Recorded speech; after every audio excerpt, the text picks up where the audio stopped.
Literally ताओ ती चिंग का मतलब है वे पावर क्लासिक और इसमें 5000 चाइनीज कैरेक्टर्स कंटेन हैं जो मिलकर 81 चैप्टर्स बनाते हैं और जिसे 2 पार्ट्स में डिवाइड किया गया है। और इस किताब की फर्स्ट पार्ट जो है ना वो ताओ या फिर वे के बारे में है, नेचर की वे के बारे में है। और इसकी जो सेकेंड पार्ट है ना ती, वो पावर ऑफ द वे के बारे में है। और इसके जो चैप्टर्स हैं ना वो एक्चुअल में शॉर्ट पैराग्राफ्स हैं जिसकी प्रिसाइज इंटरप्रिटेशन करना जो है ना काफी ज्यादा डिफिकल्ट है। इसकी डिफिकल्टी की वजह से ही शायद इस किताब को कई बार इंग्लिश में ट्रांसलेट किया गया है, कई अलग अलग ट्रांसलेटर्स के जरिए से दूसरे चाइनीज किताबों के मुकाबले में, क्योंकि इसे समझना काफी ज्यादा मुश्किल था। तो चलिए इसके कुछ वर्सेस की हम इंटरप्रिटेशन को देखते हैं। ताओ ती चिंग की कुछ फेमस ओपनिंग वर्ड्स जो है ना वो इस किताब के पूरे सेंट्रल थीम को बयान करती है और वो ये भी कहते हैं कि ये नामुमकिन है ताओ के बारे में बात करना। इस किताब की ओपनिंग कुछ इस तरह से होती है, जिस ताओ की बात की जा सकती है वो इटर्नल ताओ नहीं है, जो नाम रखा जा सकता है वो इटर्नल नेम नहीं है। बेनाम मतलब जिसका कोई नाम नहीं,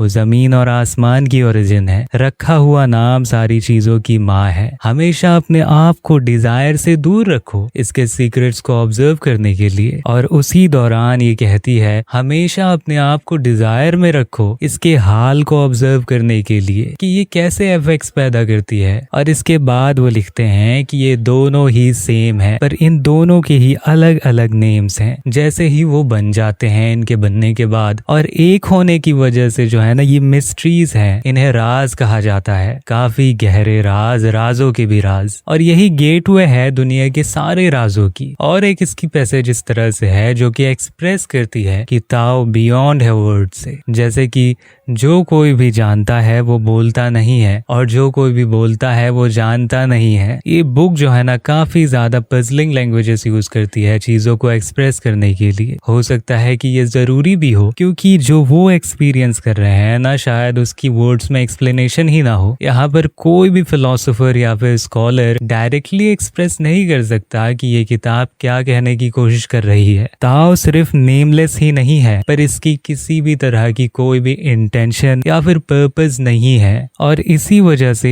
ताओ ती चिंग हमें बताती है कि ताओ कभी भी एक्ट नहीं करता। इसके अलावा ताओ मदर है सारी चीजों की। और ये जो किताब है ना काफी डिफिकल्ट इमेजेस यूज करती है ताओ की क्रिएटिव पावर को एक्सप्रेस करने के लिए। इनमें से एक मैथमेटिकल है, वो कुछ इस तरह से है द दाओ जो 1 को प्रोड्यूस करता है और वो 1 2 को प्रोड्यूस करता है और वो 2 3 को प्रोड्यूस करता है और वो 3 10,000 को प्रोड्यूस करता है। और इस किताब में एक इमेज है जो कि हमें नेचर के बारे में बताती है कि यहाँ पर कोई भी चीज ज्यादा नर्म और कमजोर नहीं है पानी के मुकाबले में, पर तब भी यहाँ पर कोई भी चीज ज्यादा बेहतर नहीं है हार्ड और मजबूत चीजों को अटैक करने के लिए, क्योंकि पानी ही उन्हें काट देती है नरम और कमजोर होने के बावजूद भी। इस किताब के मुताबिक ताओ हमारे लाइफ में हमारे गाइड की तरह होना चाहिए। और ये किताब कंफ्यूसिज्म को रिजेक्ट करती है और इस किताब के अकॉर्डिंग जो है ना किसी भी शख्स को इस स्टोन को एक्सेप्ट कर लेना चाहिए जैसे कि वो है। अनक्रेव मतलब चीजें जैसी ही होती हैं वो वैसी ही खूबसूरत होती हैं। उन्हें तराश कर सांचों में ढाल कर खूबसूरत नहीं बनाया जाता, वो पहले से ही खूबसूरत होती हैं। और गवर्नमेंट को भी ताओ की टीचिंग्स को इमिटेट करना चाहिए। और एक बेस्ट रूलर जो होता है ना वो बुरे बर्ताव से गवर्न नहीं करता। एक बेस्ट लीडर जो होता है ना वो अपने जुबान का पक्का होता है और अपने वर्ड्स को वैल्यू करता है और उन्हें बेहतर तरीके से इस्तेमाल करता है। ठीक है, ये थी आज की वीडियो। अगर आपको ये वीडियो पसंद आई है ना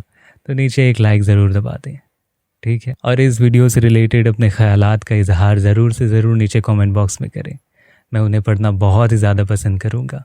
ठीक है, तो मिलते हैं अपनी अगली वीडियो में। तब तक के लिए अपना और अपनों का ख्याल रखिएगा।